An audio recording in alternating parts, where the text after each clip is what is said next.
Strictly Business by O. Henry. I suppose you know all about the stage and stage people. You've been touched with and by actors, and you read the newspaper criticisms and the jokes in the weeklies about the Rialto and the chorus girls and the long-haired tragedians. And I suppose that a condensed list of your ideas about the mysterious stage land would boil down to something like this. Leading ladies have 5 husbands, paste diamonds, and figures no better than your own, madam, if they weren't padded. Chorus girls are inseparable from Peroxide, Panhards, and Pittsburgh. All shows walk back to New York on tan Oxford and railroad ties. Irreproachable actresses reserve the comic landlady part for their mothers on Broadway and their step-aunts on the road. Curlbellow's real name is Boyle O'Kelly. The ravings of John McCullough in the phonograph were stolen from the first sale of the Ellen Terry memoirs. Joe Weber is funnier than E.H. Southern, but Henry Miller is getting older than he was. All theatrical people on leaving the theater at night drink champagne and eat lobsters until noon the next day. After all, the moving pictures have got the whole bunch pounded to a pulp. Now, few of us know the real life of the stage people. If we did, the profession might be more overcrowded than it is. We look askance at the players with an eye full of patronizing superiority, and we go home and practice all sorts of elocution and gestures in front of our looking glasses. Latterly, there has been much talk of the actor people in a new light. It seems to have been divulged that instead of being motoring bacchanalians and diamond-hungry they are businesslike folk, students and ascetics with children and homes and libraries, owning real estate, and conducting their private affairs in as orderly and unsensational a manner as any of us good citizens who are bound to the chariot wheels of the gas, rent, coal, ice, and wardmen. Whether the old or the new report of the Sakin buskiners be the true one is a surmise that has no place here. I offer you merely this little story of 2 strollers, and for proof of its truth I can show you only the dark patch above the cast iron of the stage entrance door of Keeter's old vaudeville theater, made there by the petulant push of gloved hands too impatient to finger the clumsy thumb latch, and where I last saw Cherry whisking through like a swallow into her nest, on time to the minute, as usual, to dress for her act. The vaudeville team of Hart and Amp. Cherry was an inspiration. Bob Hart had been roaming through the eastern and western circuits for 4 years with a mixed-up act comprising a monologue, 3 lightning changes with songs, a couple of imitations of celebrated imitators, and a buck and wing dance that had drawn a glance of approval from the bass viol player in more than one house than which no performer ever received more satisfactory evidence of good work. The greatest treat an actor can have is to witness the pitiful performance with which all other actors desecrate the stage. In order to give himself this pleasure, he will often forsake the sunniest Broadway corner between 34th and 44th to attend a matinee offering by his less gifted brothers. Once during the lifetime of a minstrel joke, one comes to scoff and remains to go through with that most difficult exercise of thespian muscles, the audible contact of the palm of one hand against the palm of the other. One afternoon Bob Hart presented his solvent, serious, well-known vaudevillian face at the box office window of a rival attraction and got his D.H. coupon for an orchestra seat. A, B, C, and D glowed successively on the announcement spaces and passed into oblivion, each plunging Mr. Hart deeper into gloom. Others of the audience shrieked, squirmed, whistled, and applauded. But Bob Hart, all the mustard and a whole show in himself, sat with his face as long and his hands as far apart as a boy holding a hank of yarn for his grandmother to wind into a ball. But when H came on, the mustard suddenly sat up straight. H was the happy alphabetical prognosticator of Winona Cherry, in character songs and impersonations. There were scarcely more than 2 bites to Cherry, but she delivered the merchandise tied with a pink cord and charged to the old man's account. She first showed you a deliciously dewy and ginghamy country girl with a basket of property daisies who informed you ingenuously that there were other things to be learned at the old log schoolhouse besides ciphering and nouns, especially when the teacher kept me in. Vanishing with a quick flirt of gingham apron strings, she reappeared in considerably less than a trice as a fluffy Parisienne. So near does art bring the old red mill to the Moulin Rouge. And then, but you know the rest. And so did Bob Hart, but he saw somebody else. He thought he saw that Cherry was the only professional on the short order stage that he had seen who seemed exactly to fit the part of Helen Grimes, in the sketch he had written and kept tucked away in the tray of his trunk.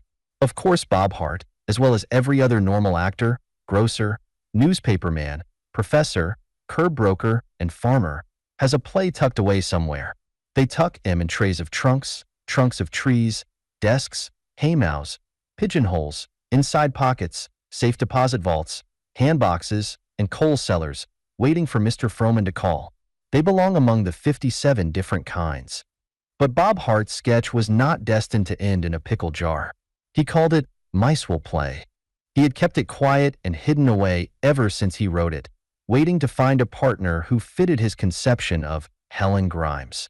And here was Helen herself, with all the innocent abandon, the youth, the sprightliness, and the flawless stage art that his critical taste demanded.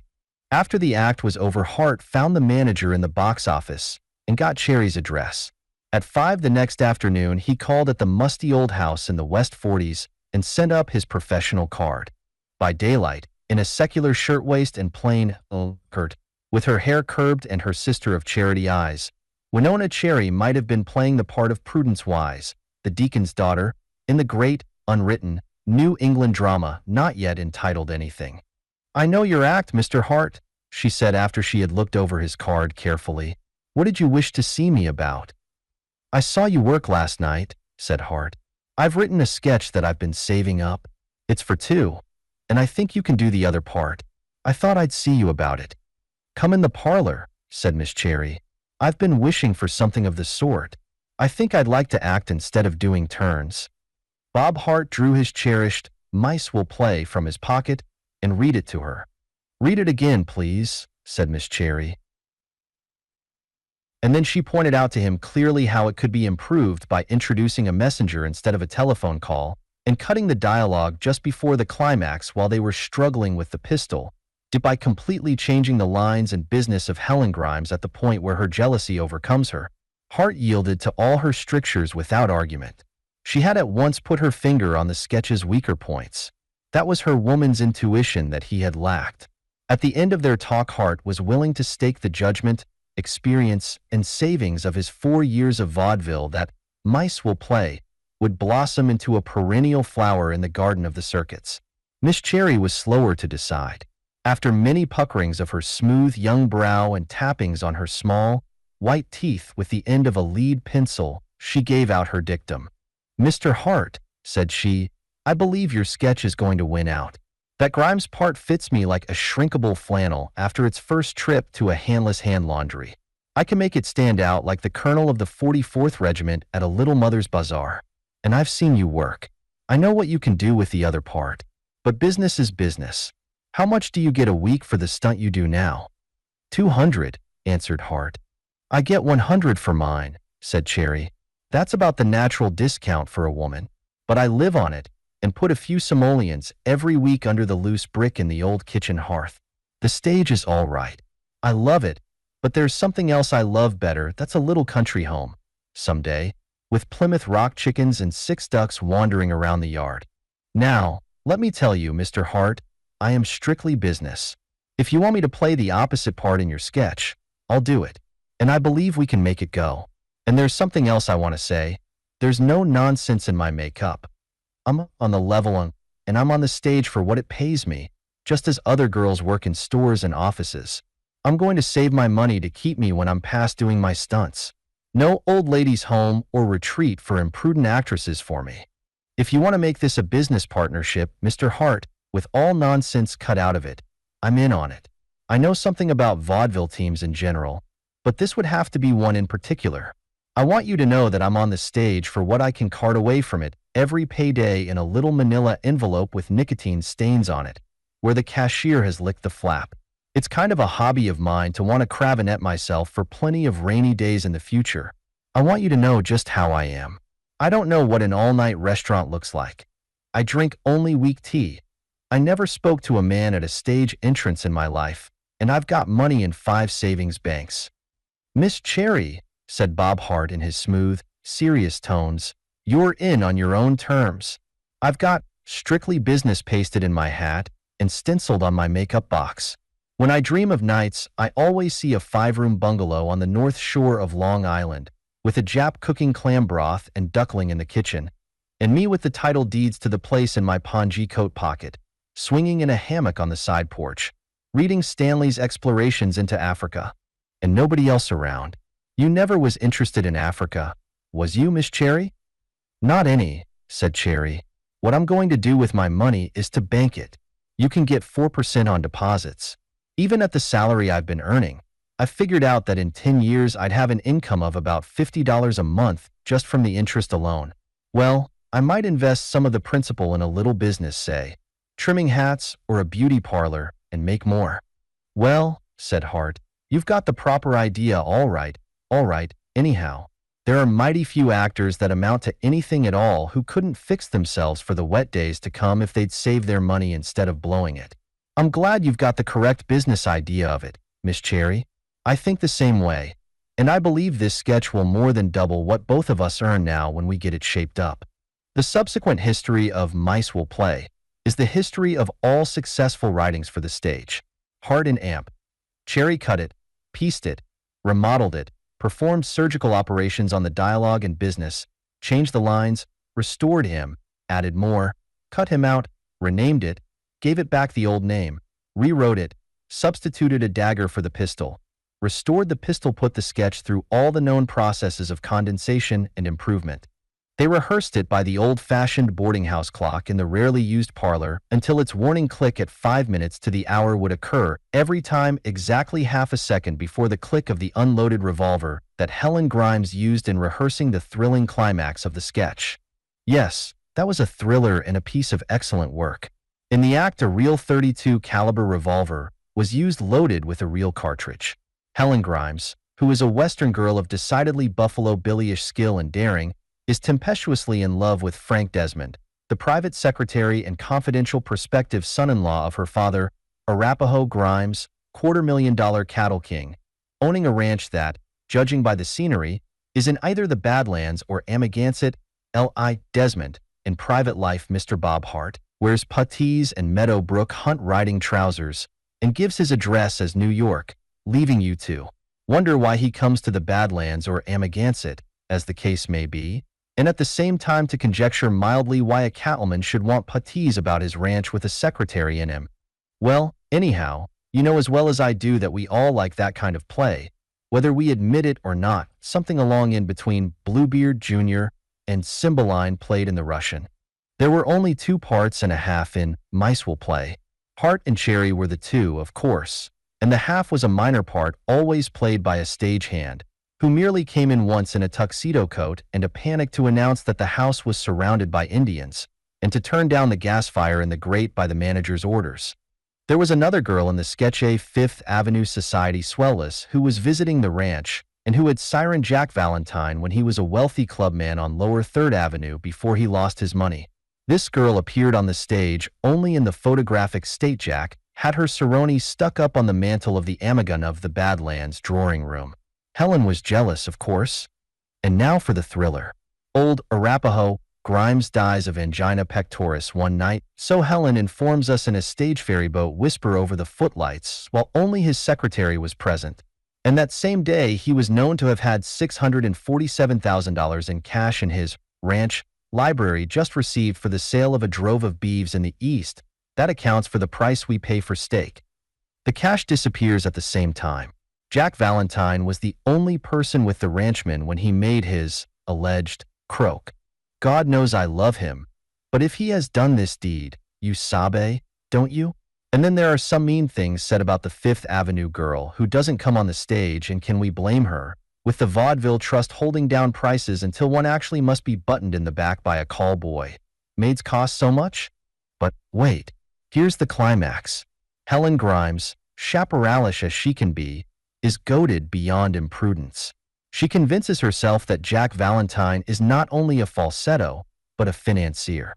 To lose at one fell swoop $647,000 and a lover in riding trousers with angles in the sides like the variations on the chart of a typhoid fever patient is enough to make any perfect lady mad. So then, they stand in the ranch library, which is furnished with mounted elk heads. Didn't the elks have a fish fry in Amagansett once? And the diacrotka renouement begins. I know of no more interesting time in the run of a play unless it be when the prologue ends. Helen thinks Jack has taken the money. Who else was there to take it? The box office manager was at the front on his job. The orchestra hadn't left their seats, and no man could get past old Jimmy, the stage doorman, unless he could show a Skye Terrier or an automobile as a guarantee of eligibility. Goaded beyond imprudence, as before said, Helen says to Jack Valentine, "Robber and thief and worse yet, stealer of trusting hearts, this should be your fate." With that out she whips, of course, the trusty .32 caliber. "But I will be merciful," goes on Helen. "You shall live, that will be your punishment. I will show you how easily I could have sent you to the death that you deserve. There is under her picture on the mantel. I will send through her more beautiful face the bullet that should have pierced your craven heart." And she does it. And there's no fake blank cartridges or assistants pulling strings. Helen fires. The actual bullet goes through the face of the photograph and then strikes the hidden spring of the sliding panel in the wall, and lo, the panel slides, and there is the missing $647,000 in convincing stacks of currency and bags of gold. It's great. You know how it is. Cherry practiced for 2 months at a Target on the roof of her boarding house. It took good shooting. In the sketch, she had to hit a brass disc only 3 inches in diameter, covered by wallpaper in the panel. And she had to stand in exactly the same spot every night. And the photo had to be in exactly the same spot, and she had to shoot steady and true every time. Of course, old Arapaho had tucked the funds away there in the secret place. And of course, Jack hadn't taken anything except his salary, which really might have come under the head of obtaining money under. But that is neither here nor there. And of course, the New York girl was really engaged to a concrete house contractor in the Bronx, and necessarily, Jack and Helen ended in a half Nelson, and there you are. After Hart and Cherry had gotten Mice Will Play flawless, they had a tryout at a vaudeville house that accommodates. The sketch was a house wrecker. It was one of those rare strokes of talent that inundates a theater from the roof down. The gallery wept, and the orchestra seats, being dressed for it, swam in tears. After the show, the booking agents signed blank checks and pressed fountain pens upon Hart and Cherry. $500 a week was what it panned out. That night at 11:30, Bob Hart took off his hat and bade Cherry good night at her boarding house door. "Mr. Hart," said she thoughtfully, "come inside just a few minutes. We've got our chance now to make good and make money. What we want to do is to cut expenses every cent we can and save all we can." "Right," said Bob. "It's business with me. You've got your scheme for banking yours, and I dream every night of that bungalow with the Jap cook and nobody around to raise trouble. Anything to enlarge the net receipts will engage my attention." "Come inside just a few minutes," repeated Cherry, deeply thoughtful. "I've got a proposition to make to you that will reduce our expenses a lot and help you work out your own future and help me work out mine, and all on business principles." Mice Will Play had a tremendously successful run in New York for 10 weeks, rather neat for a vaudeville sketch, and then it started on the circuits. Without following it, it may be said that it was a solid drawing card for 2 years without a sign of abated popularity. Sam Packard, manager of one of Keeter's New York houses, said of Hart and Amp, Cherry, "As square and high-toned a little team as ever came over the circuit. It's a pleasure to read their names on the booking list. Quiet, hard workers, no Johnny and Mabel nonsense, on the job to the minute, straight home after their act, and each of 'em as gentlemanlike as a lady. I don't expect to handle any attractions that give me less trouble or more respect for the profession." And now, after so much cracking of a nutshell, here is the kernel of the story. At the end of its 2nd season, Mice Will Play came back to New York for another run at the Roof Gardens and Summer Theaters. There was never any trouble in booking it at the top-notch price. Bob Hart had his bungalow nearly paid for, and Cherry had so many savings deposit bank books that she had begun to buy sectional bookcases on the installment plan to hold them. I tell you these things to assure you, even if you can't believe it, that many, very many of the stage people are workers with abiding ambitions, just the same as the man who wants to be president, or the grocery clerk who wants a home in Flatbush, or a lady who is anxious to flop out of the count pan into the Prince fire. And I hope I may be allowed to say, without chipping into the contribution basket, that they often move in a mysterious way their wonders to perform. But, listen. At the first performance of Mice Will Play in New York at the Westphalia, Nohams alluded to theater, Winona Cherry was nervous. When she fired at the photograph of the Eastern beauty on the mantel, the bullet, instead of penetrating the photo and then striking the disc, went into the lower left side of Bob Hart's neck. Not expecting to get it there, Hart collapsed neatly, while Cherry fainted in a most artistic manner. The audience, surmising that they viewed a comedy instead of a tragedy in which the principals were married or reconciled, applauded with great enjoyment. The cool head, who always graces such occasions, rang the curtain down, and two platoons of scene shifters respectively and more or less respectfully removed Hart and Cherry from the stage. The next turn went on, and all went as merry as an alimony bell. The stagehands found a young doctor at the stage entrance who was waiting for a patient with a decoction of BTY roses. The doctor examined Hart carefully and laughed heartily. "No headlines for you, old sport," was his diagnosis. If it had been 2 inches to the left, it would have undermined the carotid artery as far as the Red Front drugstore in Flatbush and back again. As it is, you just get the property man to bind it up with a flounce torn from any one of the girls' Valenciennes and go home and get it dressed by the parlor floor practitioner on your block, and you'll be all right. "Excuse me, I've got a serious case outside to look after." After that, Bob Hart looked up and felt better. And then to where he lay came Vincente, the tramp juggler, great in his line. Vincente, a solemn man from Brattleboro, Vermont, named Sam Griggs at home, sent toys and maple sugar home to 2 small daughters from every town he played. Vincente had moved on the same circuits with Hart and Cherry, and was their peripatetic friend. "Bob," said Vincente in his serious way, "I'm glad it's no worse. The little lady is wild about you." "Who?" asked Hart. "Cherry," said the juggler. "We didn't know how bad you were hurt, and we kept her away. It's taking the manager and 3 girls to hold her." "It was an accident, of course," said Hart. "Cherry's all right. She wasn't feeling in good trim, or she couldn't have done it. There's no hard feelings. She's strictly business. The doctor says I'll be on the job again in 3 days. Don't let her worry." "Man," said Sam Griggs severely, puckering his old, smooth, lined face. "Are you a chess automaton or a human pincushion? Cherry's crying her heart out for you, calling Bob, Bob, every second, with them holding her hands and keeping her from coming to you." "What's the matter with her?" asked Hart, with wide-open eyes. "The sketch'll go on again in 3 days. I'm not hurt bad, the doctor says. She won't lose out half a week's salary. I know it was an accident. What's the matter with her?" "You seem to be blind, or a sort of a fool," said Vincente. "The girl loves you, and is almost mad about your hurt. What's the matter with Is she nothing to you? I wish you could hear her call you." "Loves me?" asked Bob Hart, rising from the stack of scenery on which he lay. "Cherry loves me? Why, it's impossible." "I wish you could see her and hear her," said Griggs. "But, man," said Bob Hart, sitting up, "it's impossible. It's impossible, I tell you. I never dreamed of such a thing."